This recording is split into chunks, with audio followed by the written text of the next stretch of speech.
Mohon maaf, kalau hari ini kita masih sering bicara dan perkataan kita itu adalah perkataan yang sia-sia, apalagi perkataan dusta, itu tandanya kan kita masih tinggal di jahanam. Yang sudah tinggal di luar jahanam, yang sudah masuk surga, dia itu lebih banyak diam sekiranya tidak ada manfaatnya. Mungkin setelah belajar ilmu ini kita merasakan untuk ngomong ini rasanya males gitu kalau tidak ada manfaatnya. Untuk bicara ini rasanya males sekiranya tidak ada faedahnya. Memang kata Quran seperti itu. Orang-orang yang sudah tinggal di puncak kesadaran untuk berkata yang sia-sia apalagi dusta, sesuatu yang tidak mungkin bagi dia. Karena apa? La yasma'una fiha lagwaw wala kizaba. Yang keluar dari mulutnya illa qila salaman salama, kecuali ucapan yang damai dan mendamaikan. Kira-kira berdasarkan ayat ini kita tinggal di mana sekarang? Tinggal di mana? Jangan-jangan masih tinggal di tempat yang airnya mendidih, yang masih banyak nanah. Kalau yang masih banyak nanah, yang keluar ya nanah juga. Yang keluar kan kata-kata yang penuh fitnah, menghujat, tidak menenteramkan, menyakiti. Itu gambarannya sudah cukup jelas di kehidupan ini. Ngapain ya kita cari-cari nanti? Jelas kelihatan sekarang kok. Nampak jelas. Kapan? Sekarang. Kita selama ini beragama menghayal aja. Entar ya nanti itu mulut kita akan ditutup rapat, semua anggota tubuh kita akan bicara. Bukan nanti, sekarang pun sudah bicara. Kita sangat tahu apa yang kita lakukan. Kita menyaksikan terhadap apa yang kita lakukan saat ini. Teruskan ya. Jazaa'an min rabbika ita'an hisaba, sebagai balasan dari Tuhanmu ya, dan sebagai hisab yang sesungguhnya. Rabbis samawati wal ar wa ma bainahuma ar-rahman la yamlikuna minhu hitaba. Tuhan yang memelihara langit dan bumi dan apa yang ada di antara keduanya, yang maha pemurah, mereka tidak dapat berbicara dengan dia. Jadi dengan dia sudah tidak perlu berbicara lagi, tapi mengerti apa yang dia mau. Itulah orang-orang yang sudah sampai di sana. Lihat ayat berikutnya. Yauma yaqumur ruh wal malaikatu saffa la yatakallamuna illa man adzina lahur rahman wa qala shawaba. Pada hari itu yaqumur ruh wal malaika, ketika itu ruh dan para malaikat bersaf-saf. Kita akan masuk nanti lanjutan dari ayat ini. Ruh dan malaikat bersaf-saf. Jadi ruh ini kan didorongnya oleh malaikat. Ruh ini akan naik atau turun tergantung malaikat yang dorong. Nanti malaikat yang akan dorongnya. Begitu ada ada malaikat, ada yang mendorong, naik itu ruhnya. Makanya mau maju atau mundur terserah yang mendorongnya. Yang mendorong apa? Malaikat. Kita, malaikat itu yang mendorong ruh itu, ya, ke tempat-tempat yang tinggi. Nanti kita akan masuk ke situ. Ini pengantarnya. Kecuali mereka tidak berkata-kata, kecuali ya, illa man azina lahu rahman wa qala shawaba. Kecuali orang yang sudah diberi izin bicara, maka perkataannya menjadi nancap, berfaedah. Makanya izin bicara itu tidak diberikan kepada orang yang sembarang. Kalau orang ngomong perkara ruh tapi pakai ilmu kirata, tidak mengalaminya, dia belum dapat izin bicara. Jadi izin bicara itu apa? Pengalaman yang Allah berikan kepada seseorang.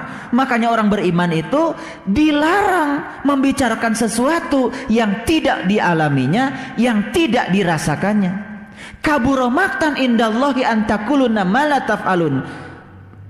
murka Allah akan menimpa dirinya ketika dia membicarakan sesuatu yang dia tidak mengalaminya, tidak merasakannya. Itu sebabnya tidak semua orang diberi izin bicara. Maka Allah mengatakan, man azinallahu rahman wa qala shawaba. Barang siapa yang diberi izin bicara oleh Allah, maka kata-katanya pasti akan menghunjam. Kita kan sering mendengar orang berbicara, tapi kata-katanya ngambang, kata-katanya bingung, ya, kata-katanya tidak ada energinya, tidak menghunjam. Itu artinya dia belum diberi izin bicara. Kapan izin bicara akan diberikan Allah pada dia? Kalau dia sudah diberi pengalaman oleh Allah untuk mengalami yang dia bicarakan. Itu namanya izin bicara. Kalau dalam bahasa keilmuan ma'rifatullah, seorang murid itu kan disuruh bicara harus ada izin dari gurunya.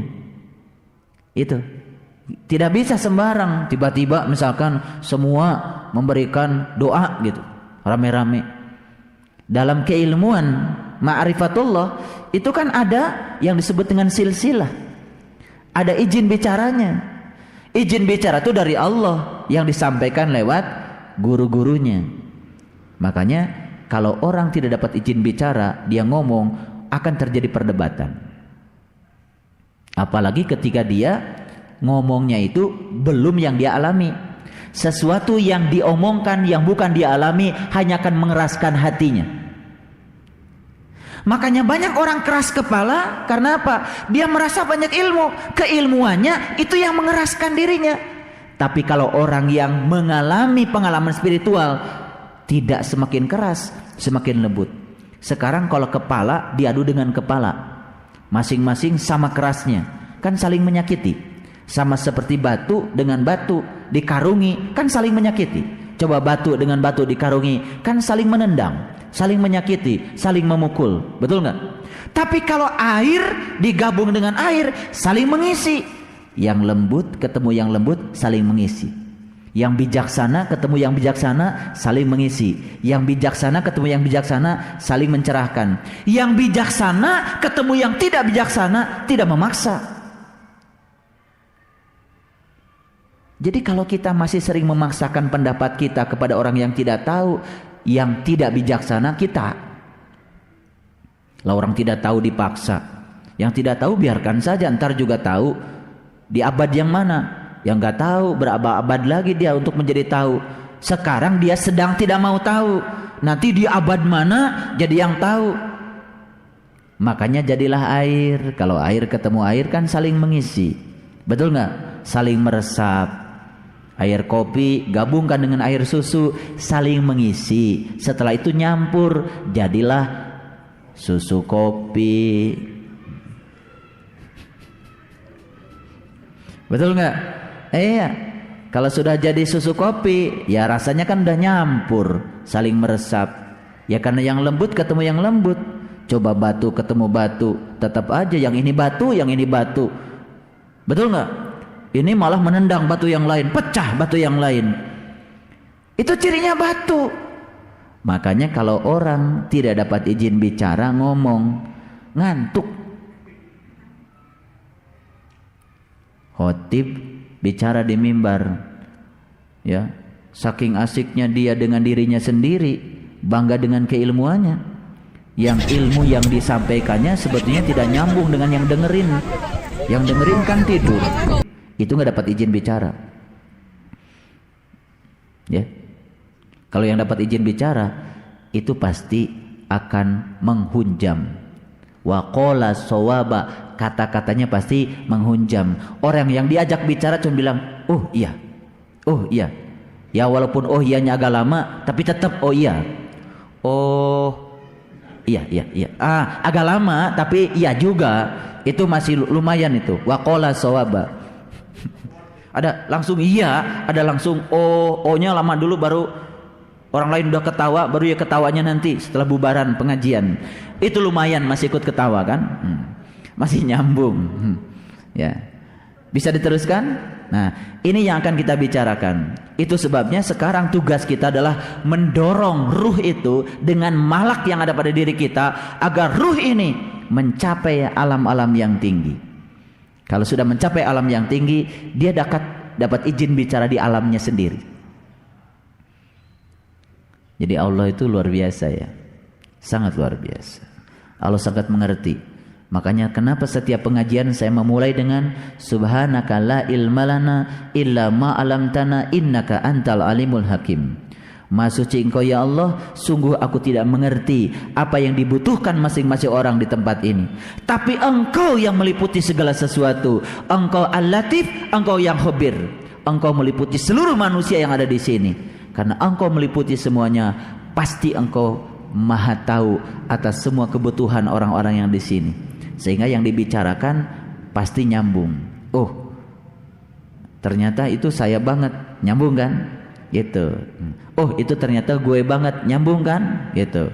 Jadi kalau di sini ada orang yang terasing, merasa omongan saya tidak nyambung, nyureng gitu. Nah, dua kemungkinannya.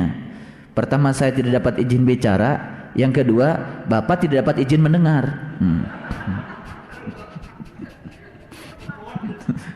Itu ya, izin bicara saja kan tidak adil, harus ada izin mendengar. Jangan-jangan tidak dapat izin mendengar. Coba orang asing datangkan ke sini yang belum ngalami dengerin ceramah saya, pasti nyureng. Betul nggak? Kenapa nyureng? Karena dia belum sefrekuensi dengan saya. Dia tidak dapat izin mendengar. Betul nggak? Makanya hati-hati ngomong. Kalau menggunakan bahasa Injil nih. Janganlah kau mengatakan halmu kepada seorang jua pun sebelum anak manusia dibangkitkan di antara yang mati. Jadi janganlah kau mengatakan halmu kepada seorang jua pun sebelum anak manusia dibangkitkan dari antara yang mati. Kalau sudah sama-sama dibangkitkan, nyambung. Izin bicaranya dapat, izin mendengarnya dapat, ya. Ada yang ngantuk nggak? Ngantuk itu izin mendengarnya sedang dicabut itu. Mungkin tidak bisa connect dengan saya. Kita teruskan, ya. Nah, zalikal yaumul haq. Itulah hari yang pasti terjadi. Pasti itu. Makanya Allah jamin di Quran surat Al-Ankabut, man kana yarju liqa Allah fa inna ajalallahu la'at. Barang siapa yang berharap jumpa dengan Allah, pasti saatnya akan tiba. Hari itu bukan hari yang mungkin terjadi, tapi pasti terjadi. Maka barang siapa yang menghendaki, niscaya dia akan menempuh jalan kembali kepada Tuhannya. Jadi bukan sekedar Allah yang memastikan, tetapi harus ada dari dorongan diri kita. Makanya Allah katakan, faman sa'attakhadha ila rabbihi ma'aba. Barang siapa yang menghendaki, niscaya ia akan menempuh jalan kembali kepada Tuhannya. Ingin hari itu menjadi suatu kepastian? Ingin izin bicara itu menjadi kepastian bagi kita? Kalau izin bicara itu ingin menjadi kepastian bagi kita, maka kata Allah, kita harus menempuh jalan kembali kepada Tuhan kita. Pasti hari itu akan terjadi. Bicaranya nanti sudah tidak pakai kata-kata lagi. Yang ada cuman ya, sami'na wa ta'na. Luar biasa. Jadi mengerti sekarang kenapa spiritual itu ada makom-makomnya. Kenapa spiritual itu ada tahap-tahapannya. Jadi kalau kita sedang berbicara dengan orang lain, kemudian kita memaksa orang lain memahami yang kita bicarakan, hentikan. Karena itu akan menjadi batu dengan batu. Yang satu keras memberinya, yang satu keras menolaknya. Sama-sama keras, diadu tuh batu dengan batu. Makanya suatu kezaliman menyampaikan ilmu kepada mereka yang tidak membutuhkannya. Suatu kezaliman menahan ilmu dari mereka yang membutuhkannya. Ini yang disebut dengan izin bicara. Pak, kemarin saya ngasih pencerahan, terus malah ngajak berdebat. Tuh, nggak dapat izin bicara, ngasih pencerahan. Ya, apa sih yang kamu sampaikan? Quran surat ini, Quran surat. Lah, ayat itu belum terjadi pada dirimu udah disampaikan. Ya, debat. Sekarang kita paham perdebatan agama, perbedaan pendapat itu muncul karena masing-masing belum dikasih izin bicara. Kenapa tidak dikasih izin bicara? Karena malaikatnya belum mendolong ruhnya ke alam-alam yang tinggi. Makanya kita dorong dulu ruh itu dengan malaikat, dengan malak yang ada di diri kita untuk masuk ke alam-alam yang tinggi. Di alam itu kita dapat izin bicara. Pak, saya lagi nyuci saja dengerin ceramah di CD Bapak, rasanya nyambung. Gak apa-apa, mau lagi nyuci lagi apa, nyambung kalau sudah dapat izin mendengar. Ada, saya beli CD punya Bapak, pusing Pak. Lah, ya. belum sama frekuensinya, pusing kan?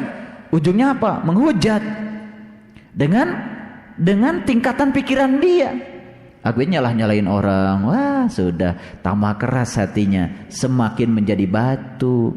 Nanti ketemu batu lagi, sudah berantem, pakai golok, pakai apa? Agama jadi sumber kekerasan. Subhanallah. Harusnya kan agama menjadi sumber kebijaksanaan, sumber kelembutan. Kita teruskan, ya.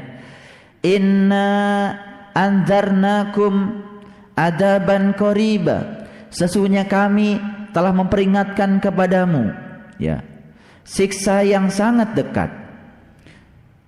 Yauma yanzurul mar'uma qazzamat yadahu wa yaqulul kafirin ya laitani kuntu turaba.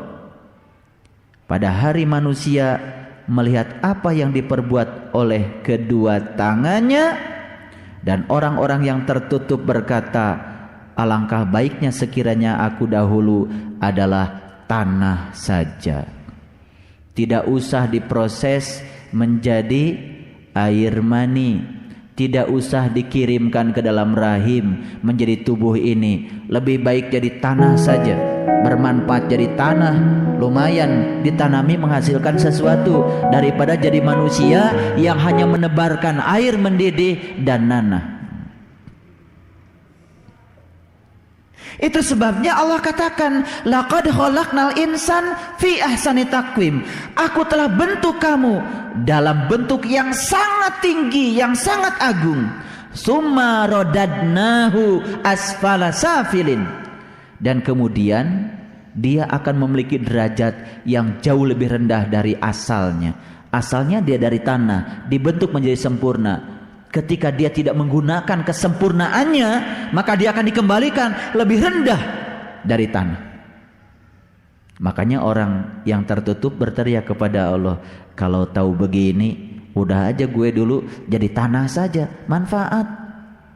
Paling tidak kan ada orang bikin saung di situ, betul nggak? Paling tidak ya ada toge di situ jatuh tumbuh, betul? Paling tidak ada biji kacang panjang jatuh di situ, tumbuhlah 2 atau tidak daun kacang panjang, lumayan jadi lalap sambal, betul nggak? Memberi manfaat. Terang kieu mah tuh mending jadi tanah we kapungkur teh. Ini tanah yang sudah diproses, betul? Ini tanah semua yang sudah diproses, diserap oleh akar mineralnya, kemudian tumbuh menjadi daun, tumbuh menjadi buah, kemudian masuk, ya, di dalam inti sel kehidupan kita, dan kemudian bertemulah sel sperma dengan sel telur di dalam rahim ibu. Kemudian dibentuklah kita menjadi manusia yang sempurna. Tapi kita sampai hari ini tidak pernah tahu buat apa aku dibentuk menjadi yang seperti ini. Kenapa Tuhan ciptakan anak telinga? Lama kita nggak ngerti anak telinga ini fungsinya buat apa ya? Kok pakai jendil-jendil di sini? Kenapa Tuhan ciptakan tubuh saya kok ada bempernya? Ada bempernya. Dulu kita juga nggak ngerti. Setelah kita tahu, subhanallah, kalau nggak ada bemper sulit kasih bemper. Betul? Semua nggak ngerti, baru ngerti kemudian. Ketika kita berkaca di depan cermin, coba selidiki dari mulai atas sampai sini. Subhanallah, semuanya Allah ciptakan ma khalaqta hadza batilan. Tidak ada yang sia-sia. Ya, jangan berteriak seperti itu. Kalau begini, ya Allah, kenapa tidak dulu saya jadi turab saja, jadi tanah saja? Kenapa engkau bentuk menjadi yang seperti ini? Karena ketika sudah dibentuk yang seperti ini, kemudian tidak bisa menggunakannya, itu menjadi suatu bencana yang amat sangat besar. Sekarang kita pindah turun ke bawah. Lihat ayat yang surat yang ke-69.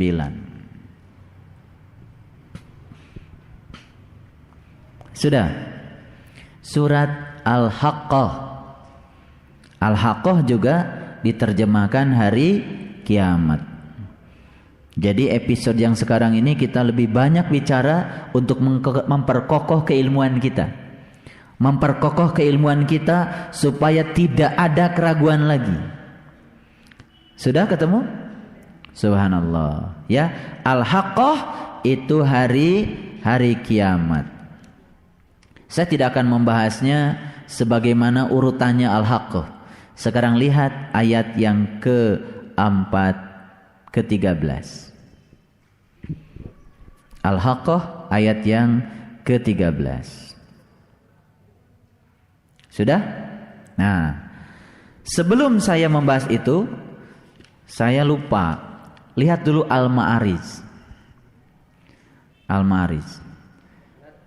Al-Ma'arij surat yang ke-70, di atasnya Al-Haqqah. Ya. Kita masih di sekitar ini, Al-Ma'arij apa artinya? Tempat naik. Sudah tahu tempat naik? Ya itu. Kalau tidak ketemu dengan seorang penunjuk jalan, cari tempat naik bingung, malah cari taraje. Di kampung ada orang sedang manjat pohon kelapa. Sebetulnya dia sih mau ngambil kelapa. Ketahuan sama orang yang punya pohon kelapa. Kamu ngapain itu pakai naik-naik? Emang apa Pak ini? Itu pohon kelapa punya saya. Dikira ini jalan ke langit Pak. Barangkali dia anggap pohon kelapa Al-Ma'arij. Tempat naik. Tempat naik yang selama ini kita tahu kan taraje. Betul nggak? Subhanallah, ternyata tempat naik itu ada di dalam diri kita. Subhanallah. Baik, kita lihat ya. Seseorang peminta telah meminta kedatangan sesuatu yang bakal terjadi. Ya. Untuk orang-orang kafir yang tidak seorang pun dapat menolaknya. Minallah dzil ma'arij, dari Allah yang mempunyai tempat-tempat yang naik.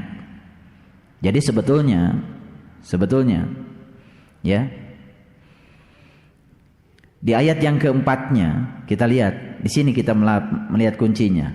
Ta'rujul malaikatu warruh ilaihi fi yaumin kana miqdaru khamsina alfasana. Mohon maaf, di situ ada Jibril enggak? Ada Jibril? Enggak ada.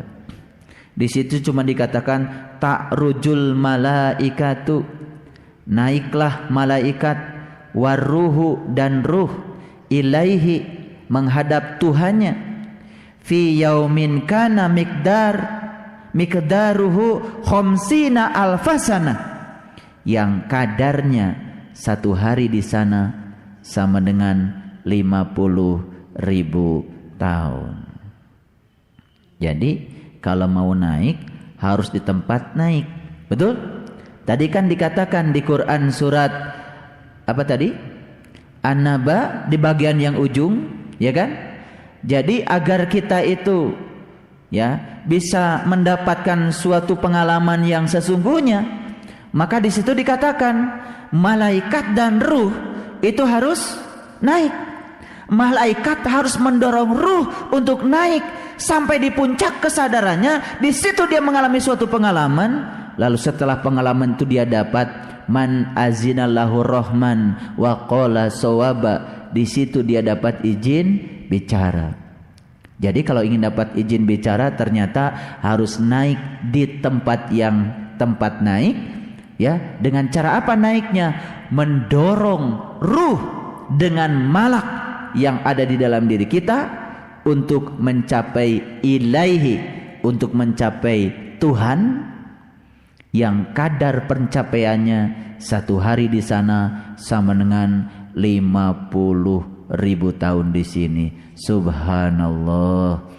Makanya beruntung yang sudah bisa naik, ya. Ngerti sekarang? Sudah tahu tempat naik? Ya, itulah tempat naik. Jadi kalau kita ingin naik harus di tempat naik. Berapa banyak orang yang kalau ditanya ingin naik nggak keimananmu, jawabnya pasti ingin, betul nggak? Nah terus kemudian ditanya lagi, gimana caranya? Ya di tempat naik. Disitulah kita akan mendapatkan keyakinan. Di situ kita akan mendapatkan tasdikun bil qalbi. Betul? Keyakinan kita selama ini bertambah terus karena kita sering naik di tempat naik. Orang yang tidak pernah naik di tempat naik tidak pernah akan bisa naik. Tuh, makanya Allah bilang di Quran, sesungguhnya aku telah memberikan keterbukaan kepadamu, yaitu keterbukaan yang nyata. Maka aku akan tambah iman yang ada padamu dengan iman-iman tambahan dariku. Nah, cara Allah menambahkan keimanan dengan memperkokoh pengalaman kita ketika kita sedang naik. Nyambung nggak? Ayo, mau dari ayat mana kita bicara? Baca Al-Ma'arij nyambung, baca An-Naba nyambung, baca Al-Qiyamah nyambung, baca Al-Muzammil nyambung, baca Al-Mudaththir nyambung. Luar biasa, subhanallah. Ya. Nah, maka di ayat berikutnya fasbir sobron jamila, maka bersabarlah kamu dengan sabar yang indah. Jadi ternyata naik itu perlu kesabaran. Awalnya perlu pemaksaan, betul? Jadi ya, Al-Jabar memaksa kita dulu. Berikutnya setelah Al-Jabar memaksa kita, apa yang dipaksakan oleh Al-Jabar yang maha memaksa, lama-kelamaan setelah merasakan gak perlu dipaksa lagi. Karena sudah tumbuh pada diri kita yang namanya kesabaran, sabar yang indah. Baik, sampai situ aja dulu. Itunya apa? Al-Ma'arijnya. Sekarang kita lihat Al-Haqqah tadi, ya. Kita mulai dari ayat yang ke-13. Nanti kita akan mundur ke belakang setelah kita memahami yang ini. Maka apabila ditiup sangkakala, kembali lagi Al-Mudaththir cerita tiup sangkakala, Al-Qiyamah cerita tiup sangkakala, An-Naba cerita berita besar juga cerita tiup sangkakala, Al-Muzammil cerita tiup sangkakala. Betul? Kita ketemu lagi di Al-Haqqah. Ceritanya sama, tiup sangkakala. Makanya cerita tentang kiamat selalu diawali dengan tiup sangkakala. Secara siloka juga yang diyakini kita selama ini kan begitu. Engketeh cenah malaikat Israfil niup sangkakala. Betul? Setelah ditiup sangkakala, hancurlah semesta ini. Setelah dihancurkan semesta, bangkitlah semua dari kubur. Setelah itu hisab. Betul enggak? Setelah itu menghadap Allah. Indah? Baru tahu sekarang. Baru ketawa-ketawa sekarang. Oh iya ya, urutannya toh begitu. Tiup sangkakala baru hancur. Betul nggak? Kan kalau kita belum niup sangkakala belum hancur. Hancurnya itu pada saat ditiup sangkakala. Walaupun cuma sekali tiup. Emang niup sangkakala berapa kali? Ya sekali. Nggak ada yang nggak ada. Sekali aja. Sekali tiup. Sekali tiup udah hancur ya. Baru ngerti ya? Iya, ketawa sekarang kita. Ya Allah, tamat Quran dari dulu udah berkali-kali. Al-Haqqah udah dilewati berkali-kali. Baru hari ini ketemu. Nah, maka apabila sangkakala ditiup sekali tiup, diangkatlah bumi dan gunung-gunung. Betul? Terasa enteng ngangkat bumi. Jadi saya bikin wirid agung bersama teman-teman dari beberapa torikot kemarin di Jambi, dari Bungo, dari Kerinci. Mereka merasakan lagi wirid itu katanya badannya terasa begitu enteng dan terangkat. Itu baru wirid, belum ditiup sangkakalanya. Apalagi kalau sudah ditiup sangkakalanya ya enteng. Dan diangkatlah bumi dan gunung-gunung. Lalu dibenturkan keduanya sekali bentur. Hati-hati ya. Bumi dan gunung dibenturkan.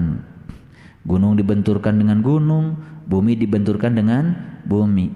Makanya untuk orang-orang yang sudah ditiup sangkakalanya, sudah dibuka pandangan kolbunya, makanya saat setelah itu banyak benturan-benturan dalam hidup ini. Betul? Iya.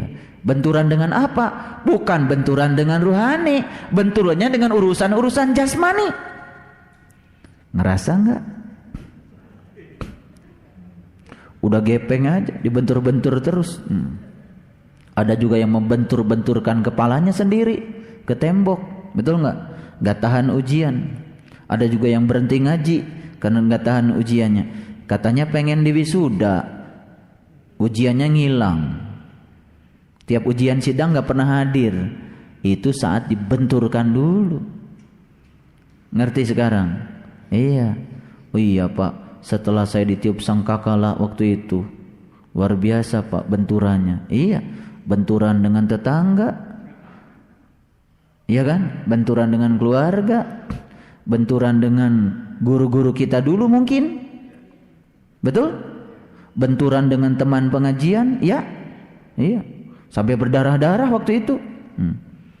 Ya iya, yang dibentur-benturkan dulu biar lembut. Sekarang kepalanya udah lembut karena dulu keras ya. Udah dibentur-bentur sama Allah. Harus dibentur-benturkan dulu kata Allah. Nyata nggak ayat ini? Nyata. Ya dulu nangis dibenturin ya. Sekarang baru ketawa. Oh iya Pak. Dulu ketika dibenturkan ngeluh sama saya dibenturkan lagi. Tiap ngeluh benturkan lagi. Ada dulu yang bapak ini kejam sekali katanya. Setiap ngeluh sama bapak malah dibenturkan lagi. Seterang baru tahu setelah dibenturkan lagi oleh saya jadi kuat. Oh sekarang alhamdulillah ya. Gitu. Kadang-kadang kita nyuci selimut juga ya, kalau kotor kan bukan dikucak, diangkat, angkat lagi, saking kotornya. Saking kotornya kita itu harus dibentur-bentur. Digiling di mesin cuci nggak cukup. Dakina seur teuing. disikat ya sampai murudul, betul nggak? Setelah itu diangkat ke atas, puk gitu kan. Kalau dulu saya disuruh itu namanya apa, cuci selimut. Kalau sama ibu dulu di wahangan kena batu, pluk gitu ya, pluk gitu ya, keluar itu semua dakinya. Begitu dakinya udah keluar, lega, betul nggak? Dakinya udah keluar, harum, ya kan? Sebelum disetrika dikasih pewangi sedikit. Enak sekarang semuanya menjadi nyaman. Ya, sakit dulu, sakit. Semuanya ngerasain kan? Luar biasa. Air mata berdarah-darah waktu itu. Gak ngerti. Ternyata kata Quran, setelah ditiup sangkakala, ketika bumi dan gunung sudah diangkat oleh Allah, bersiap-siaplah untuk dibentur-benturkan. Untung Pak senang ngaos. Kalau nggak ngaji mau udah berhenti. Ya subhanallah, pengajian kita pun pernah dibentur-benturkan, ya kan? Benturkan sana, benturkan sini. Ya kita sekarang udah tahan, dibentur-benturkan udah fleksibel, ya. Udah fleksibel, udah santai aja. Saya juga sama, sempat dibentur-benturkan. Saya dibenturkan dengan guru, ya, iya. Kalau nggak tahan kan, ya subhanallah. Emang itu semua itu terasa. Ar-Rahman, Ar-Rahim, Al-Malik, Al-Qudus, As-Salam, Al-Mu'min, Al-Muhaimin, Al-Aziz, Al-Jabbar. Harus pakai Al-Jabbar kita itu, harus dipaksa. Nah proses pembenturan itu adalah cara Allah memaksa kita supaya bersih. Ada yang bisnis hancur luar biasa. Kalau tidak dihancurkan oleh Allah, kemelekatan pada bisnisnya luar biasa. Dipaksa oleh Allah supaya tidak melekat. Terasa dipaksa? Yang namanya dipaksa itu kan kita ketarik-tarik, betul nggak? Iya. Sapi kalau ridho jalannya nggak merod, betul nggak? Tapi kalau nggak ridho, udah kakinya gitu terus. Nah kita selama ini merod, kakinya nahan terus, udah diderek sama Allah leher kita, nahan terus, ya udah kakinya sakit. Betul nggak? Coba jangan merod. Jadi kita selama ini merod, tahu merod ya? Nahan kakinya. Itu coba sapi kalau dipaksa merod, ya. Setekar kebek. Akibatnya apa? Patah kakinya. Jadi kenapa kita selama ini sakit Pak? Merod. Iya. Padahal Allah itu sebetulnya ingin kita tambah suci, ingin kita tambah bijak, ingin kita tambah lembut, betul nggak? Itu kalau dalam bahasa fisika itu yang disebut dengan kelembaman, inersia. Inert dalam bahasa Inggris kecenderungan kita ingin tetap di tempat itu. Iya. Kita tidak siap berpisah dengan anak-anak, inersia.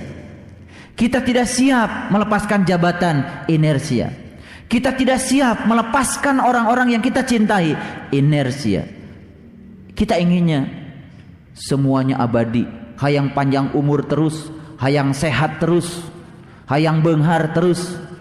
Kapan kita belajar sabar kalau semua yang kita ingini selalu saja terjadi? Belajar sabar justru terjadi pada saat kita menerima yang tidak kita ingin dalam hidup. Ngan kitanya suka merod. Sok ayeuna mah upama dituntun ku Allah teh sing ikhlas. Geus di talian eta tungtung nama beuheungna sagala rupina nya bareureum. Ditarik teh paksa karena dia adalah Al-Jabbar yang maha memaksa. Mengerti kenapa dari awal tadi saya cerita Asmaul Husna? Itu supaya kalau saya ngasih materi itu aspek pedagogiknya masuk. Semua tadi yang saya berikan di awal itu saya gunakan untuk memberikan pemahaman-pemahaman di dalam. Oh, kenapa tadi saya bicara Al-Jabbar? Karena intinya hari ini kita mau cerita bahwa sebetulnya selama ini kita dipaksa oleh Allah karena kita merod, nyeri, nu nyeri hati, nu nyeri sirah, gitu. Sok kalau dulu kata Allah teh ikhlas, ridho, sabar, tidak akan terjadi proses penyakitan itu. Semuanya menjadi lurus, mulus, karena kita membiarkan kita dituntun oleh Dia yang maha menuntun kita. Percayakan kita kepada Dia, karena Dia adalah Al-Aziz, karena Dia adalah Al-Muhaimin. Dia maha melindungi. Sekalipun mungkin sakit, tapi percaya kalau Dia sedang melindungi kita. Dia tidak mau kita kembali bukan pada Dia. Dia ingin agar kita kembali padanya saja. Kita ingin kita kembali padanya saja. Lalu dibelokkan ke sini, dibelokkan ke sini, karena sudah terlalu jauh jalan kita. Dolalam ba'id. Sesatnya kita dulu sudah sesat yang sejauh-jauhnya. Makanya ketika dibelokkan capek. Ibarat ini jalan, di sini ada apa? Ada cabang. Harusnya kita tuh ke kiri. Kita sudah terlalu jauh. Ditarik dulu untuk ke sini supaya jalan lurus. Cuman kita nggak sadar. Karena kita ini sering sok tahu. Karena kita ini sering jadi Tuhan. Ketika dipaksa oleh Tuhan untuk kembali ke jalannya, kita nggak mau. Jadi sakit. Coba kata Allah, lemeskan badanmu, ikuti aku saja. Bahasa ayahanda guru kan mengalir bersama Allah seperti air yang mengalir. Ikuti saja aliran takdirnya, aliran keinginannya. Jangan memaksa Dia. Semuanya akan mulus-mulus saja. Kita akan mengerti suatu saat, ternyata semua karena Dia adalah Al-Muhaimin, karena Dia adalah Sang Maha Pelindung. Subhanallah. Ngawas Asmaul Husna mah tiba heula. Iya. Baru tahu Al-Jabar pagi ini bukan? Ya enggak apa-apa. Pagi ini juga baru tahu. Lumayan. Umur sudah berapa? 78. Baru tahu Al-Jabar ayeuna. Ari apal Asmaul Husna mah tiba heula. Enggak apa-apa, segitu juga husnul khotimah. Husnul khotimah daripada tidak kan? Iya. Kata orang Padang, talambe terlambat. Tapi kan terlambat lebih baik katanya daripada tidak sama sekali untuk orang yang terlambat. Ya, hiburannya orang kan begitu, membela diri. Ya. Membela diri daripada tidak kan itu. Memang peribahasa itu kadang-kadang begitu ya. Ada hiburannya. Ya untuk orang yang terlambat kan lumayan dah hiburan. Menghibur diri sendiri. Sahadeun urang ngahibur kalau bukan diri sendiri. Subhanallah. Ya. Mau diteruskan? Setelah dibentur-benturkan gunung dengan gunung, bumi dengan bumi, bumi dengan gunung, dibentur-benturkan dengan segala kehidupan, terjadilah dalam diri kita kemuakan terhadap dunia. Lahirlah pernyataan Ibnu Atha, beruntunglah ketika kamu sedang dibuat muak kepada dunia, karena Tuhan sedang membuka jalan untuk kita lari kepadanya. Kemuakan pada dunia karena Tuhan sedang membuka jalan agar kita lari kepadanya, daripada kita terus asik dengan dunia sedangkan Tuhan sedang menghentikan jalan kita kepadanya. Baru ngerti, ternyata saya muak dengan ini, muak dengan itu. Sudah cari yang namanya uang, udah banyak pun tetap menggelisahkan kita. Akhirnya suatu saat muak karena selesai dibentur-benturkan.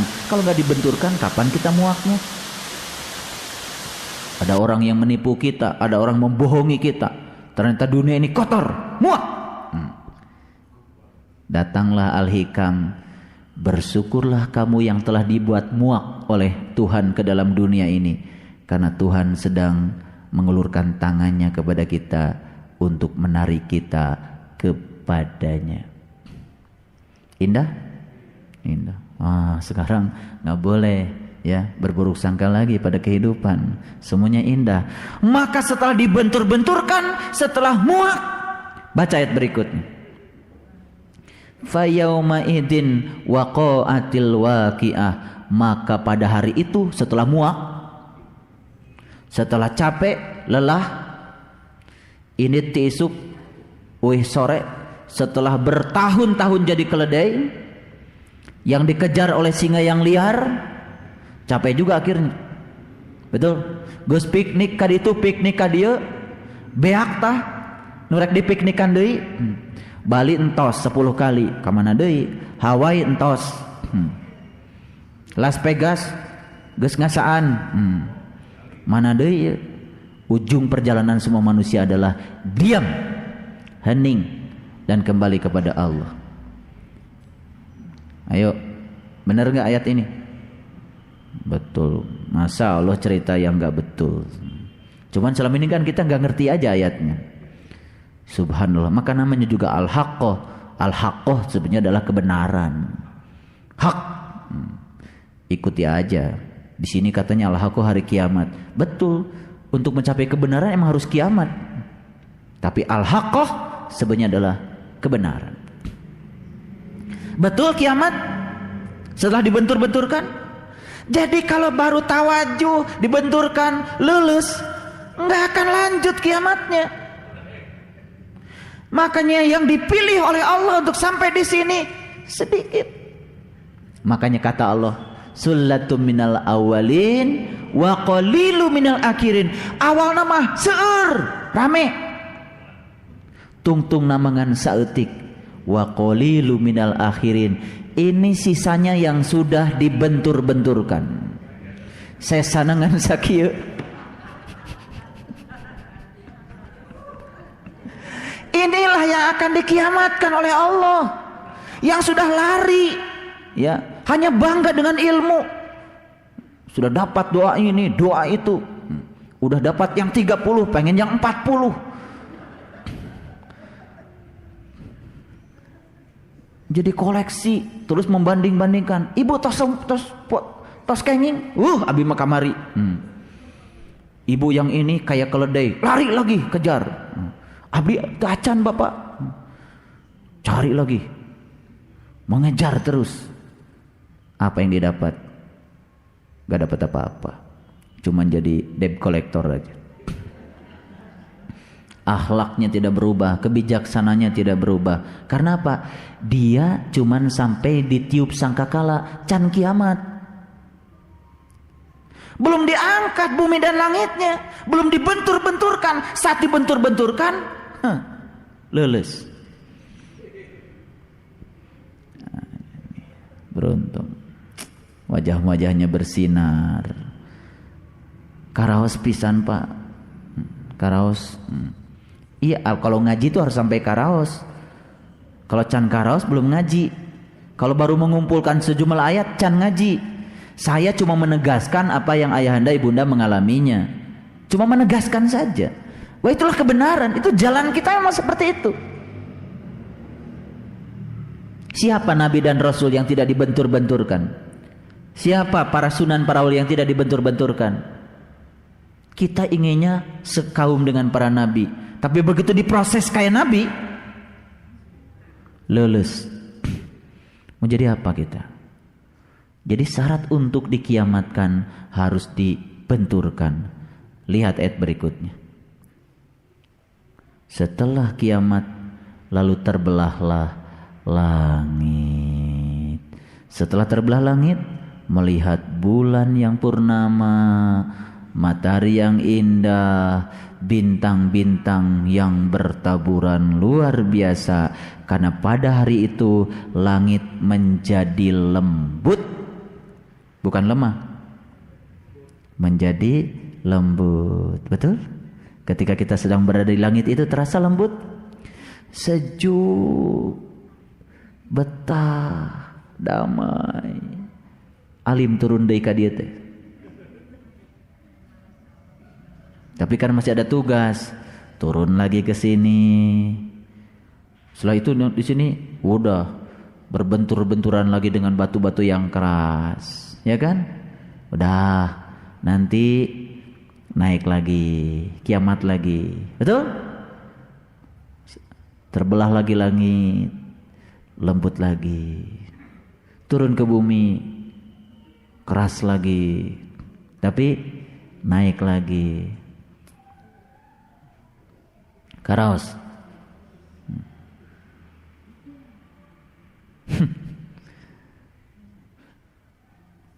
Kita baru hari ini bisa mentertawakan masa lalu kita ya. Subhanallah. Asa geus bener we tiba heula teh. Asa iya, ari asa mah jauhkannya. Ukur ceuk jeung cenah. Buat buahna leubeut ku meureun. Meureun we jeung panginten, sugan jeung sugan eta oge. Surga sugan, akhirat sugan. Sugan we engke ditimbang teh rada berat cenah ka belah kanan.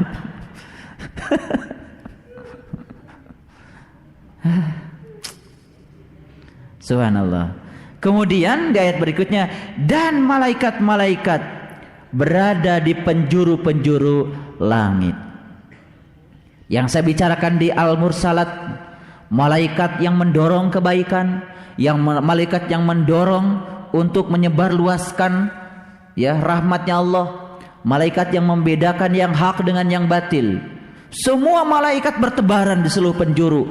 Malaikat-malaikat yang mendorong kita, itu baru kita kupas ayat 1 sampai 5 di Al-Mursalat. Belum seluruhnya. Nanti ada episodenya. Perlahan dulu. Dan pada hari itu 8 malaikat menjunjung aras Tuhanmu di atas mereka. Kok 8 sih? Karena 8 aras membicarakan 8 lapis kesadaran yang ada dalam diri manusia. Kesadaran Adam, kesadaran Yahya, kesadaran Yusuf, kesadaran Idris, kesadaran Harun, kesadaran Musa, kesadaran Ibrahim. Baru lapis yang ke-8 adalah Sidratul Muntaha. Makanya orang yang sudah berada di puncak kesadarannya, seluruh malak yang diceritakan dalam Quran surat Al-Mursalat itu fungsional. Malaikat yang mendorong kebaikan, malaikat yang mendorong rahmat, malaikat yang mendorong supaya terbang dengan kencang. Ya kan? Semua fungsional malaikat itu. Luar biasa. Pada hari itu kamu dihadapkan kepada Tuhanmu. Tiada sesuatu pun dari keadaanmu yang tersembunyi. Semua menjadi terang benderang.